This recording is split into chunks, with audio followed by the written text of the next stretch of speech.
Bismillahirrahmanirrahim. Alhamdulillahirabbil alamin wassalatu wassalam ala asyrafil anbiya'i wal mursalin wa ala alihi wa sahbihi ajma'in. Subhanaka la ilma lana illa ma 'allamtana innaka antal alimul hakim. Rabbi shrah li sadri wa yassir li amri wahlul 'uqdatam min lisani yafqahu qawli. Amma ba'd. Alhamdulillah ala ni'matil Islam, alhamdulillah ala ni'matil iman wa kafa biha min ni'mah. Alhamdulillah, segala puji bagi Allah Subhanahu wa taala yang memberi kita nikmat Islam iman, yang memberi kita nikmat untuk selalu bisa memperjuangkan perkara-perkara di dalam kehidupan kita, karena makna dari kehidupan ini sesungguhnya adalah sebuah perjuangan-perjuangan, adalah sebuah perjihatan-perjihatan, adalah sebuah usaha serta upaya untuk meraih keridhaannya Allah Subhanahu wa taala serta surga yang ditawarkan dan dijanjikan oleh Allah Subhanahu wa taala. Maka setiap yang kita lalui, setiap yang kita jalani, waktu-waktu yang berlalu dari kita, umur-umur yang berlalu untuk kita, semua hal yang ada di dalam perkara-perkara kita, hakikatnya adalah perjuangan kita untuk mencari ridhonya Allah Subhanahu wa taala. Oleh karena itu di dalam kitab Khuluquna beberapa minggu yang lalu kita sudah membahas tentang mujahid fi sabilillah bi aqwalina wa af'alina wa amwalina wa anfusina wa laka huwa tariquna wa syi'aruna. Kita berusaha berjuang di jalannya Allah taala dengan lisan kita, yang bisa pakai lisannya, atau yang bisa menggunakan lisannya untuk orang-orang sekitarnya, maka pakai itu untuk orang-orang sekitar kita. Wa af'alina, dengan perangai-perangai kita, wa amwalina, harta kita, wa anfusina, hati-hati kita serta jiwa-jiwa kita, wa dzaka huwa tariquna wa syi'aruna. Itu adalah jalan hidup kita serta syiar dari agama kita. Istilahnya kalau orang sudah nggak mau berjuang lagi di dalam kehidupannya, sudah nggak berjuang lagi di dalam kehidupannya, maka makna dari kehidupannya itu juga hilang. Orang kalau nggak mau berusaha, nggak mau berjuang, nggak mau nelateni sesuatu yang Allah Subhanahu wa taala tawarkan, maka berarti makna dari kehidupannya sendiri juga telah hilang. Dadi wong apa? Dadi wong nganggur. Rono ora melo, rene ora melo. Ada orang ikut sholat, ada orang sholat kirim salam, ada orang berbuat baik kirim salam. Ini sebentar lagi ada Idul Kurban, ditawarin mau nggak beli hewan kurban, kirim salam yoan. Ada orang melakukan kebaikan berbondong-bondong, datang pengajian ke sana, datang pengajian ke sini, ngaji di sana, ngaji ke sini. Aku tak neng omah ae delok sinetron. Aku tak di rumah aja lihat TV. Ya sudah, makna dari kehidupan hamba tersebut juga hilang dari dirinya. Karena hidup ini perjuangan. Di situ kita akan mendapatkan kemuliaan-kemuliaan dari Allah Subhanahu wa taala. Di situ kita akan mendapatkan kebaikan-kebaikan serta segala sesuatu yang ditawarkan oleh Allah Subhanahu wa taala. Makanya hidupnya Nabi Muhammad itu mulai dari awal sampai akhir semuanya isinya adalah perjuangan. Semuanya adalah perjuangan. Beliau memperjuangkan umatnya, beliau memperjuangkan syafaat untuk umatnya, beliau memperjuangkan kedudukan untuk umatnya, beliau memperjuangkan pengampunan untuk umatnya, beliau memperjuangkan pertaubatan untuk umatnya. Ketika Allah Subhanahu wa taala mengatakan, wahai Muhammad, akan aku ampuni hamba-hamba dari umatmu ketika jarak antara maksiat dia dengan antara taubatnya dia dengan waktu kematiannya itu berjarak setahun. Katanya Nabi Muhammad, ya Allah, terus gimana kalau umatku itu dalam hitungan bulan dari kematiannya dia ini masih bermaksiat, gimana ya Allah? Nasibnya dia gimana di dunia, nasibnya dia di akhirat nanti gimana? Dikurangi sama Allah Ta'ala. Ya udah kalau gitu wahai Muhammad, akan aku ampuni umatmu yang bertaubat, jarak antara taubatnya dengan kematiannya itu berjarak satu bulan. Katanya Nabi Muhammad, terus kalau hitungan hari gimana? Kalau hitungan minggu gimana ya Allah? Ini nasibnya umatku nanti nggak dapat pengampunan. Ya sudah, dikurangi lagi sama Allah Ta'ala. Yang jarak antara taubatnya dengan kematiannya berjarak seminggu. Ya Allah, yang hitungan hari gimana? Yang hitungan Ya sudah, sehari wes. Nggih. Terus yang hitungan jam gimana kalau antara kematiannya dengan maksiatnya ini masih ada maksiat di dalam hari tersebut? Ya sudah, nggih. Jarak 1 jam, dari pertaubatan dengan kematiannya ini jarak 1 jam. Ya Allah, kalau jam itu juga masih maksiat gimana? Maka dikasih sama Allah Ta'ala ila an yugharghir, sampai rohnya di kerongkongan. Jenengan baik itu siapa yang nawar itu? Nabi Muhammad, Bu. Buat siapa? Buat kita. Bukan buat Nabi. Nabi Muhammad sudah dijamin surga, Nabi Muhammad sudah dapat kemuliaan, tapi Nabi Muhammad memperjuangkan keadaan umatnya biar semuanya bisa selamat masuk ke dalam surganya Allah Subhanahu wa Ta'ala. Ini perjuangannya Nabi. Hasil dari perjuangannya Nabi, sholat 5 waktu yang harusnya 50 waktu. Kalau kita bayangin kita disuruh sholat 50 waktu, Bu, wes ndak kira enek sing salat kayake. Nggih, berarti 24 ya, omonglah 25 jam lah misalkan hari itu 24 kan nggih. Tapi misal biar gampang 25. Nggih, kita salat 50 kali misalkan dalam sehari. Berarti 1 jam itu kan minimal 2. Nggih, setiap setengah jam pisan sholat, setengah jam sholat, setengah jam sholat. Sudah kira kuat, nggih, sudah kira kuat kita, nggih, untuk melaksanakan yang semacam itu. Ditawar-tawar, perjuangannya siapa? Rasulullah Shallallahu Alaihi Wasallam. Maka kita perjuangkan hidup kita, Bu. Diperjuangkan dengan apa, Ustazah? Diperjuangkan dengan ngomong yang baik, diperjuangkan dengan perbuatan yang baik, diperjuangkan dengan tasarruful mal. Kalau kita mau mengeluarkan duit, dipikir dulu, dipikir dulu, ini baik enggak buat akhirat saya, ini baik enggak buat kehidupan saya setelah kematian saya, ini akan membuat akhirat saya ini malang, istilahnya terhinakan ataupun dipertanggungjawabkan dengan pertanggungjawaban yang buruk atau tidak dari Allah Subhanahu wa Ta'ala. Jadi mau keluar duit, mikir, mau ngelakoni ini, mikir, mau ngomong seperti ini, mikir, itu adalah perjuangan kita. Dan kalau dibandingkan dengan perjuangannya para nabi, perjuangannya para rasul, perjuangannya Nabi Muhammad sallallahu alaihi wasallam, ndak enek apa-apa nih. Maka yang sedikit ini kita perjuangkan, yang pendek ini kita perjuangkan. Nah, setelah itu yang ke-19 dikatakan Habib Umar bin hafizahullah ta'ala wa nafa'ana bi ulumi fid dharain amin, nahtam bi tarbiyati abna'ina wa banatina wa azwajina wa ahlina ala wifqi manhajit tarbiyatil qur'aniyah wan nabawiyyah. Beliau mengatakan nahtam bi tarbiyati abna'ina. Ayo kita jadi orang-orang yang memperhatikan pendidikan anak-anak kita, baik laki-laki ataupun perempuan, pendidikan istri kita, pendidikan keluarga kita, ala manhajit tarbiyatil qur'aniyah wan nabawiyah, agar selaras dengan metode jalan pendidikannya Al-Quran serta sunnahnya Nabi Muhammad Sallallahu Alaihi Wasallam. Ayo diperjuangkan agama anak-anak kita, ayo diperjuangkan agama keluarga kita, ayo diperjuangkan agama dari semua orang yang ada di dalam lingkup kita. Ayo kita perjuangkan, ayo kita perjuangkan biar mereka ini agamanya tambah naik, tambah ngerti, tambah kenal sama Allah, tambah kenal sama Nabi Muhammad Sallallahu Alaihi Wasallam. Karena hanya dengan cara pengenalan kepada Allah dan pengenalan kepada Rasulullah, umat ini akan menjadi umat yang semakin baik. Perbaikan umat ini dimulai dari pengenalan kepada Allah, pengenalan kepada Rasulullah Sallallahu Alaihi Wasallam, yang dikatakan dengan Nahdlatul Islamiyah.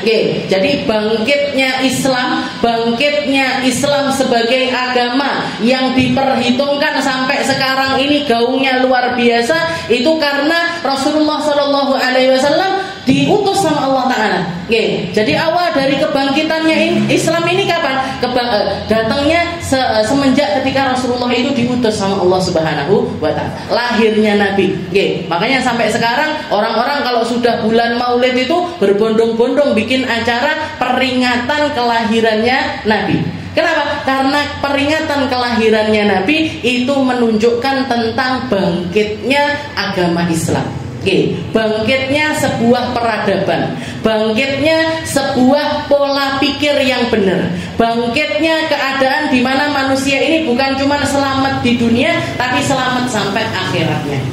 Diselamatkan sama Allah Ta'ala dunianya, diselamatkan juga sama Allah Ta'ala di alam akhiratnya. Nahtam bitarbiyat. Jadi perhatikan sekolahnya anak-anak kita di mana, mereka dapat pelajaran agama atau enggak, mereka ada waktu-waktu untuk kenal sama Allah, kenal sama Rasulullah atau tidak, di jenjang manapun. Kalau misalkan anak-anak kita masih usia TK, sekolahkan mereka ke TK Islam. Jangan cuman TK yang di situ belajar tentang ilmu calistung, baca, tulis, hitung.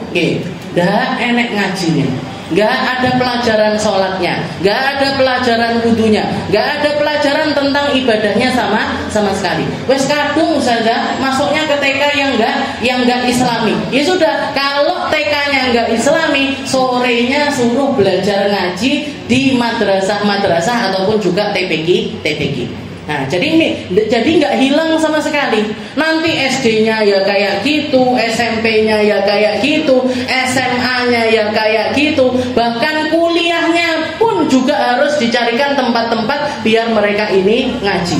Sekarang ini banyak Bu, di kampus-kampus termasuk yang paling dekat itu Ustadz Ihya Ulumuddin Pujon itu, murid-muridnya itu disuruh bikin rumah-rumah belajar di samping-samping kampus. Di sebelah-sebelah kampus. Buat apa? Mewadahi anak-anak mahasiswa-mahasiswi biar mereka itu tetap punya tempat buat ngaji. Karena kadang-kadang kalau misalkan tambah umur ini orang tua perhatiannya sama agama ini tambah turun. Wis pokoke kuliah, engko iso kerja, oleh duit, punya duit bisa ngirimin saya setiap bulan. Pikirannya wong tua mek ngono tok. Berarti apa? Kita berarti enggak perhatian sama keadaan akhiratnya mereka. Nah, kalaupun misalkan kamu kerja, misalkan kamu itu dapat duit, kamu harus tetap punya waktu untuk ngaji. Kamu harus tetap nyari guru. Misalkan kamu di Tulungagung dulunya ngaji sama ustadz siapa? Nah sekarang pindah ke Jakarta, cari ustadz di Jakarta. Cari ustadz di Jakarta, ajak komunikasi. Kamu ngajinya sekarang sama siapa? Kamu bergurunya sekarang sama siapa? Sama Ustadz Fulan bin Fulan. Ojo Ustadz kui, Ustadz itu.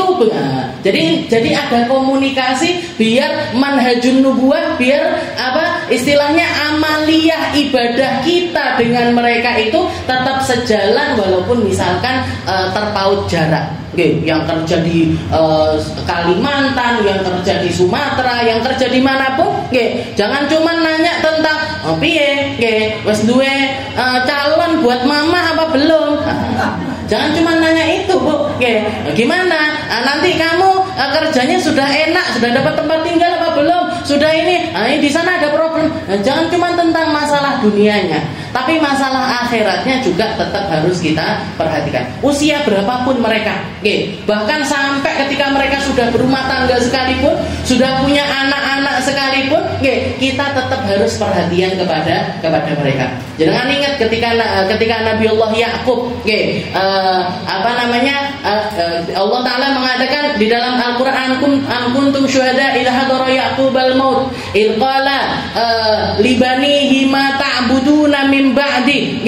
Jadi Nabiullah Yakub itu ketika beliau sakit yang ujungnya itu meninggal, istilahnya dalam keadaan sakaratul maut, dalam keadaan menghadapi kematian, anak-anaknya dikumpulkan. Qala libani, beliau mengatakan kepada anak-anaknya, ma ta'buduna min ba'di.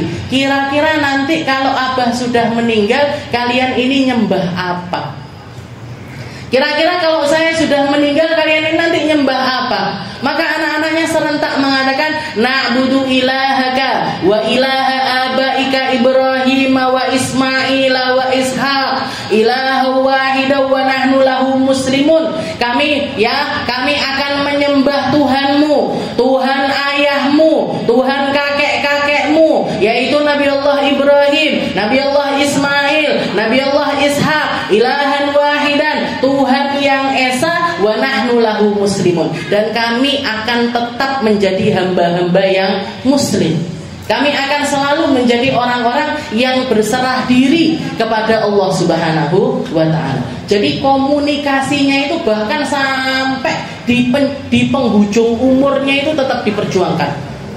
Sampai di akhir hayatnya yang diperjuangkan adalah akidah dari anak-anaknya.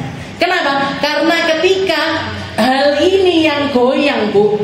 Kalau sudah masalah akidah yang goyang, kalau sudah masalah kepercayaan yang goyang, semuanya jadi porak-poranda. Jenengan kalau sudah anak-anaknya yang kena, istilahnya yang kena ini musibahnya di dalam akidahnya mereka, di dalam agamanya mereka, maka segala sesuatu yang lain itu nggak ada nilainya. Berapapun gaji mereka nggak ada nilainya, berapapun setinggi apapun kedudukan mereka ataupun jabatan mereka nggak ada nilainya di sisi Allah Subhanahu wa ta'ala, nggak ada nilainya, Bu. Hina mereka meskipun duitnya banyak, hina mereka meskipun jabatannya tinggi, hina mereka meskipun mereka ini punya popularitas yang luar biasa, menjadi orang-orang yang hina ketika akidah dan juga agamanya yang kena, yang bermasalah. Maka ini harus kita perjuangkan, dan merjuanginnya itu mulai dari mereka masih di buayan. Bahkan ketika kalau ibu-ibu ketika masih mereka ada di dalam perut, bahkan sebelum mereka ada, sebelum bertemu antara sperma dengan indung telur, itu sudah ada cara-cara dari Nabi Muhammad, cara-cara dari Al-Quran agar mereka ini jadi anak-anak yang soleh dan juga solihah. Jadi semuanya ini adalah sesuatu yang harus diperjuangkan mulai dari awal sampai akhir. Sampai akhir ini, sampai akhirnya umur kita. Sampai kita dimatikan sama Allah Subhanahu wa ta'ala. Mugi-mugi digampangkan, mugi-mugi dibisahkan, mugi-mugi dikuatkan, mugi-mugi dikuatkan sama Allah Subhanahu wa ta'ala. Nahtam bi tarbiyati abnaina wa banatina wa azwajina wa ahlina ala wifqi manhajit tarbiyatil Qur'aniyah wan nabawiyah. Kalau Rasulullah sallallahu alaihi wasallam mengatakan di dalam hadisnya, alimu auladakum ats-tsalah. Ajarkan kepada anak-anak kalian itu 3 perkara. Ajarkan kepada anak yang harus ada di dalam diri anak-anak kalian itu 3 perkara. Yang pertama adalah hubbullah, cinta kepada Allah. Bukan cuman kenal, Bu. Bukan cuman kenal, tapi cinta kepada Allah Subhanahu wa ta'ala.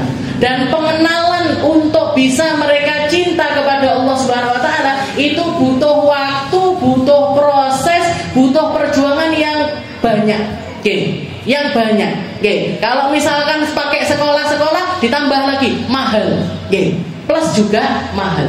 Sekolah Islam kan lebih mahal dibandingkan sekolah biasanya. Tapi jenengan harus yakin, iso aku mesti nyekolahkan anakku di tempat-tempat kayak gini bisa. Kayak Ustazah Fatimah tadi bilang, kudu husnudon sama Allah Ta'ala. Dari mana duitnya sembuh? Mesti dikasih sama Gusti Allah. Pasti dikasih jalannya sama Allah Ta'ala. Jangan ingat dulu, istilahnya abah saya itu dulu ketika saya lahir, kakak saya lahir, adik saya lahir, itu ekonominya masih biasa-biasa saja. Beliau masih punya toko buku kecil ngontrak di depan SD 1. Kalau yang usia dulu mesti tahu. Jadi langganan di toko depan SD 1 kecil sekali, Restu namanya. Itu kecilan saya, kecilan kakak saya, kecilan adik saya. Kata abah saya, itu toko kamar mandi aja nggak ada, dan belum ada telepon, belum ada telepon. Jadi kalau sudah kebelet pipis, Sujono main burine, yang sekarang ini saya tinggali, jadi cuman masuk gang gitu, cuman sebentar. Tapi kalau misalkan kebelet pipis atau mau sholat atau mau ngapa-ngapain, itu harus nunggu sip-sipannya, dan sip-sipannya itu abah saya sama umi saya cuman. Nanti kalau umi belum datang, ya abi ini nggak bisa pulang. Kalau abah saya belum datang, umi saya nggak bisa pulang. Nah, jadi ditunggoni dewe di toko tersebut. Jadi salah satu ikhtiarnya abah saya dari mulai kita lahir itu nabung, Bu Abi itu. 500 rupiah, 1000, 5000, 20.000. Harapannya apa? Nanti kalau anak saya sekolah, terus butuh biaya yang besar, ini nanti tak betok. Ini nanti uang ini nanti tak betok. Jadi ikhtiarnya manusia lah. Ya, logikanya manusia. Kalau mau punya duit itu yang ngumpulin dari mulai sedikit-sedikit. Bahkan pepatah kan mengatakan hemat pangkal kaya, bukan pinter kerja pangkal kaya loh Bu, bukan pinter ngumpulin duit pangkal kaya, enggak. Orang kaya itu bisa jadi orang kaya ketika mereka itu berhemat. Ketika mereka itu berhemat. Jadi abah saya ngoten niku, kecilan kakak saya sama adik saya 3 ini. Tapi kata abah saya dilakoni, tokonya tambah rame. Puncaknya itu kata beliau, begitu kakak saya dimasukkan pesantren, itu rezeki dari Allah Taala itu kayak disok. Jadi nggak masuk akal. Kalau kulaan itu, kalau kulaan dulu, zaman dulu itu, buku pelajaran itu dari misalkan matematika kelas 1 kulaannya 1000, nanti bahasa Indonesia 1000, dan laku entek sampai dijuluki rajanya salah satu merek dari buku pelajaran Restu itu. Jadi itu kapan mulainya? Kata abah saya mulai ketika kakak saya masuk pesantren. Jadi mondok di Dalwa itu kan biayanya cukup besar. Biayanya cukup besar. Itu rezeki dari Allah Taala disok. Sampai kita lulus, sampai selesai kuliah, sampai pulang dari Hadramaut, itu uang celengan itu nggak dipegang sama sekali. Nggak kepegang. Abi ini nggak ngerti kalau ternyata rezeki dari Allah Taala kayak gini. Kayak gini. Ini uang tabungannya Abi buat kalian ini nggak kepegang sama sekali. Jadi usaha iya, tapi tetaplah husnudon sama Allah Ta'ala. Sekolahin anak-anaknya di tempat terbaik Bu. Nanti ayolah sekolahnya yang bagus ketika SMP. Gak usah TK, kalau perlu pra-TK itu cari pendidikan yang terbaik. Misalkan harus bayari guru termahal, sekalipun bayari guru termahal.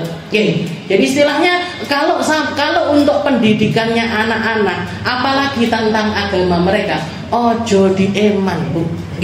Jangan dieman. Duitnya dari mana Ustazah? Ditoto nanti sama Allah Ta'ala. Selama jenengan berusaha, selama jenengan ini kerja, selama jenengan ini gerak, selama jenengan ini berjuang, pasti bakalan dikasih jalannya sama Allah Ta'ala. Jadi bahkan Allah Ta'ala di dalam Al-Quran ini mengatakan semacam itu. Kalian berjuanglah, falanahdiyannahum subulana, akan aku kasih petunjuk jalan-jalan untuk mendapatkan itu semuanya. Tugas kalian berjuang, tugasnya Allah Ta'ala ngasih rezeki dan juga memberikan jalan yang terbaik untuk kehidupan kita. Tapi itu tadi kuncinya, berjuang, dan serius, tenanan di dalam perjuangannya. Jadi nahtam bitarbiyati abnaina. Setelah itu dikatakan di dalam Al-Quran itu banyak kalimat-kalimat atau ajaran-ajarannya Allah Ta'ala. Gimana caranya kita mendidik anak-anak kita, gimana cara kita komunikasi dengan mereka. Termasuk yang paling terkenal adalah kalimat-kalimat dari hamba Allah Ta'ala yang saleh yang bernama Luqman Al-Hakim. Namanya Luqman. Orang Arab itu nggak kenal nama lebih dari 1 itu nggak kenal. Sing ngono mek wong Indonesia. Fatimah, Zahra, apalagi Humairah. Pak wis Fatimah, anak Zahra, anak Humairah. Ini nanti mau dipanggil siapa ya? Ini nanti mau dipanggil siapa? Nanti Aminah apa? Kadang 3, kadang 5 sampean. Kalau sampai 5 itu saya kasihan nanti nulisnya ini ijazahnya karo lek bunder-bunderi jeneng. Ini ujian sekarang masih bunder-bunder apa mboten to? Ya kan dibunder-bunderi namanya satu. Panjang, yang kenal nama panjang-panjang kita ya orang Indonesia. Kalau orang-orang dulu itu namanya 1, Muhammad ya Muhammad, Adam ya Adam, Luqman ya Luqman. Jadi Luqman itu namanya beliau ini Luqman Al-Hakim itu julukannya. Artinya apa? Orang yang sangat bijaksana. Orang yang sangat bijaksana. Dan sebenarnya di dalam pendidikan anak, itu yang paling kita butuhkan, yang paling dibutuhkan adalah kebijaksanaan. Jenengan harus bijaksana, suaminya juga harus bijaksana. Orang bijak itu mampu menyelesaikan masalah. Orang bijaksana itu mampu menyelesaikan masalah. Orang pintar belum tentu bisa menyelesaikan masalah. Orang pintar belum tentu. Orang menyelesaikan masalah. Tapi kalau orang bijaksana mesti bisa menyelesaikan masalah. Oke, nanti dilihat, diperhatikan mana yang terbaik, pakai kata-kata apa, pakai uslub yang bagaimana, pakai metode yang bagaimana. Itu yang bisa adalah orang bijak. Nah, jadi ketika kita jadi orang tua, kebijaksanaan itu harus. Biasanya orang bijak itu naik levelnya itu juga lewat umur. Tambah umur ini biasanya tambah bijaksana. Tapi juga belum tentu orang berumur bijaksana itu juga belum tentu. Saya ngelihat ada banyak orang sudah sepuh-sepuh tapi enggak bisa bijaksana. Keputusannya, omongannya, cara pikirnya enggak bijak sama sekali di dalam menghadapi anak-anaknya ataupun juga mertuanya. Ini biasanya yang jadi konflik ini kayak gini. Jadi mertua tukaran karo maratuane, martua tukaran karo mantune. Ini enggak biasanya karena kalau nggak mertuanya yang nggak bijaksana, mantunya yang nggak bijaksana, atau suaminya yang nggak bijaksana untuk melerai konflik antara dua kubu barat dan timur ini. Jadi istilahnya, jadi kebijaksanaan itu yang paling dibutuhkan. Ketika kita menghadapi kehidupan, menyelesaikan masalah itu ada di dalam kebijaksanaan. Jadi Luqman ini, istilahnya bisa dikatakan brand ambasadornya Allah Ta'ala di dalam kebijaksanaan. Tahu nggak dengan brand ambasador? Nah, jadi pionirnya atau idola nomor satunya di dalam kebijaksanaan itu adalah Luqman. Makanya sampai dikasih julukan Al-Hakim. Dikatakan di dalam Al-Quran, dalam Al-Quran Allah Ta'ala mengatakan jadi bahkan satu surat namanya Luqman Al-Hakim. Satu surat dikasih nama sama Allah Ta'ala Luqman. Padahal Luqman Al-Hakim ini para ulama masih berdebat, apakah dia seorang nabi, apakah dia ini hamba soleh aja, bukan seorang nabi. Jadi sama halnya kayak Khidir. Nah, Khidir itu, Nabi Allah Khidir itu ada yang bilang nabi, ada yang bilang hamba soleh. Luqman ini juga begitu. Orang yang diceritakan sama Allah Ta'ala di dalam Al-Quran, orang yang diceritakan sama Allah Ta'ala di dalam Al-Quran, tapi para ulama masih berdebat, apakah dia ini seorang nabi atau bukan. Jadi dikatakan di dalam Al-Quran Allah Ta'ala mengatakan walaqad ataina Luqman al-hikmah anishkur lillah wa man yashkur fa innama yashkuru li nafsi wa man kafara fa innallaha ghaniyyun hamid. Allah Ta'ala mengatakan walaqad ataina Luqman al-hikmah. Kata Allah, telah aku berikan kepada Luqman ini hikmah, sebuah kebijaksanaan. Jadi hikmah itu datangnya dari Allah. Sebagaimana semua yang kita dapatkan ini semuanya juga dari Allah. Ilmu dari Allah, kesehatan dari Allah, kemampuan dari Allah, kekuatan dari Allah. Tapi biasanya orang-orang kalau bab-bab semacam ini, tentang sesuatu yang sifatnya itu adalah sebuah kenikmatan, mereka banyak yang lupa kalau itu semuanya dari Allah. Harta dari Allah, Bu. Kesehatan dari Allah. Orang-orang biasanya kalau ditanya, jenengan umur sekian kok sek suwe hati piye carane? Oh, saya makanan saya ini, olahraga saya ini, saya begini.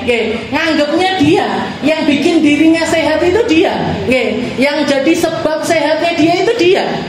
Berapa banyak orang senengane olahraga, istilahnya hidupnya dijaga, makanannya dijaga, minumannya dijaga, olahraganya dijaga, keluduk meninggal. Keluduk meninggal. Saudara Kiki ini lagi senang-senangnya olahraga beliau. Tiap datang ke rumah mesti saya diprotes. Ayo Pak, olahraga Pak. Ayo ini ya. Istilahnya gitu. Tapi dia nanti setelah nyontohin olahraga gitu ngomong, kok sisok tiba aku mati mau guyu mesti. Kabar meraktek nih olahraga tiba aku mati dhisik guyu sampean kok. Jadi banyak orang lupa kalau kesehatan itu datangnya dari Allah, harta itu datangnya dari Allah. Harta itu datangnya dari Allah, bukan karena kejeniusan kita, bukan karena modal dari orang tua kita, bukan, tapi yang ngasih Allah. Di sini juga Allah Ta'ala mengingatkan walaqad ataina Luqman al-hikmah. Luqman ini orang yang tak kasih hikmah.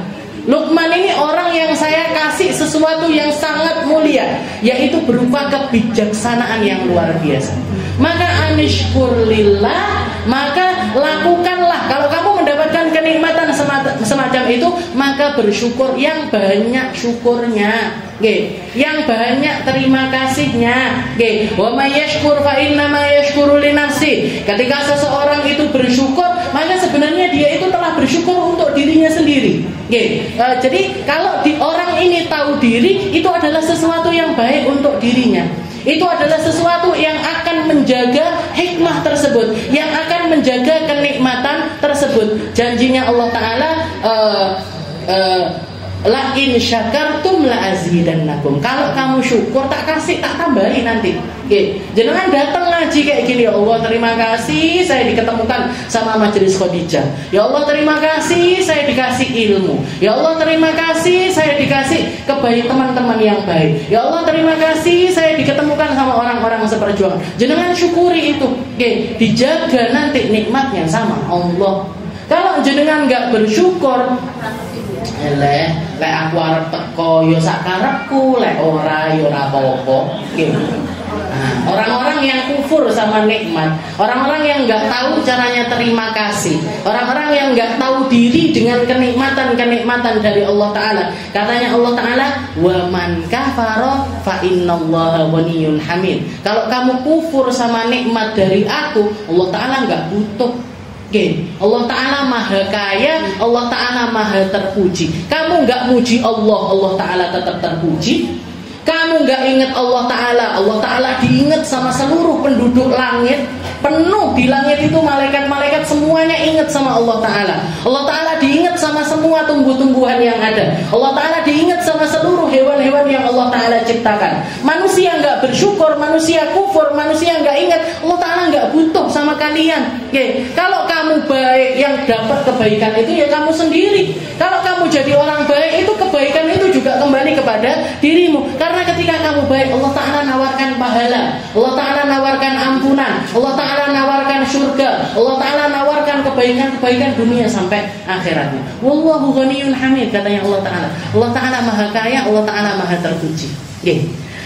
Setelah itu, nasihatnya Luqman. Katanya Luqman ini mengatakan, wa qala Luqman libnihi wa huwa ya'iduhu ya bunayya la tusyrik billah innasyirka la dzulmun 'adzim. Kalimat pertama, kalimat nasihatnya Luqman yang dicanangkan kepada anaknya mulai dari awal, mulai dari kecil. Allah Ta'ala menceritakan ketika Luqman berbicara kepada anaknya, wa huwa ya'iduhu, dan dia adalah orang yang menasehati anak-anaknya. Banyak orang nasehati orang, lupa sama orang rumahnya. Banyak orang ngomong di luaran tapi lupa sama yang di dalam rumah. Banyak orang nasehati orang lain tapi nggak bisa mempraktekkan nasihat itu bahkan untuk orang-orang terdekat. Tapi Luqman ini tahu persis, orang yang pertama kali harus mendapatkan jatah nasihat saya, ketika Allah Ta'ala ngasih saya hikmah, orang pertama kali yang harus merasakan kenikmatan hikmah itu ya orang-orang terdekat saya, terutamanya adalah anak-anak. Makanya ada perkataan dari ulama, bapak itu tempatnya nasihat, ibu itu tempatnya doa. Jenengan kalau minta nasihat, minta sama bapak-bapak. Duduk bapak wong, bapak dewi-dewi. Jangan bapaknya orang. Minta nasihat sama bapak kita sendiri. Bapak wis ndak enek usada. Sudah diingat-ingat nasihatnya bapak dulu ketika masih hidup. Atau doa-doanya apa sesuatu yang pernah terlontar dari mereka ketika mereka ini masih hidup. Dan kalau kita punya pasangan laki-laki, ini sebenarnya tempatnya nasihat ini di bapak-bapak. Makanya nggak boleh bapak-bapak nggak ngomong neng omah, nggak oleh aslinya. Kudu ngomong. Di rumah bapak-bapak itu sebenarnya harus ngomong. Karena yang paling benar untuk nasihat ini bapak-bapak. Jangan lihat ketika jenengan ngomong nyuruh anaknya, nah, makanya kalau jenengan nyuruh anaknya itu butuh 100 kalimat. Butuh 100 kalimat. Nah, ini dowo. Tapi lek bapaknya, ngono tok wis tandang wisan. Jadi tempatnya nasihat itu sebenarnya di bapak. Makanya bapak itu sebenarnya nggak boleh, nggak ngomong itu nggak boleh. harus yo ndak kudu cerewet, nggak harus cerewet, tapi harus ngingetin, harus ada sosok ayah yang hadir di rumah itu harus ada, harus ada sosok penasehat di rumah itu harus ada. Tempatnya di mana? Bapak. Ibu tempatnya doa, tempatnya diminta doa itu ibu-ibu. Marah ibu-ibu dijalui nasihat nangis dhisik. Nangis dhisik. Mah, doakan, mah nasihati saya biar saya lulus ujiannya. Panggil tapi ujung-ujungnya tetap doa. Nah, makanya di sini Allah Taala wa huwa ya'idu. Luqman ini berperan sebagai bapak, berperan sebagai penasehat, berperan sebagai pengingat di rumah. Jadi sosok bapaknya itu hadir di rumah. Jadi tutup bapak-bapak sing teko mek mangan turu metu neh kerja golek duit. Ya memang dia yang nyari nafkah. Tapi sosok bapak ini harus hadir di rumah. Wa huwa ya'idu. Apa perkataannya Luqman, nasihat pertamanya untuk anaknya? Ya bunayya la tusyrik billah.